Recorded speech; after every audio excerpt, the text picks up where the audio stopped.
Hello guys, in this video I'm going to show you how to set notifications and price alerts in the Stocktwits app. But first of all, I just want to mention, please don't forget to subscribe to my channel, because at 10,000 subscribers I'm going to show you my whole YouTube revenue statistics and my growth strategy, how to make money online.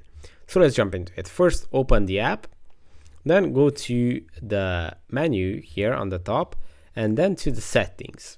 And when you tap on the settings menu, you have to find the notifications tab, which as you can see is the fourth one right here. And when you tap on it, all the notification settings is going to pop up, where you can individually choose to turn on or off different kinds of notifications. As you can see, here are the push notification varieties like likes, mentions, direct messages, follows, watch list trending, message shares, or rooms.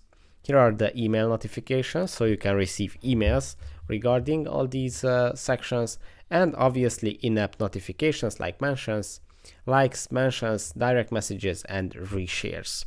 So that's pretty much it, how you can manage your notifications on the app. I hope this video was helpful for you. If it was, please consider subscribing, and see you in the next one. Bye bye.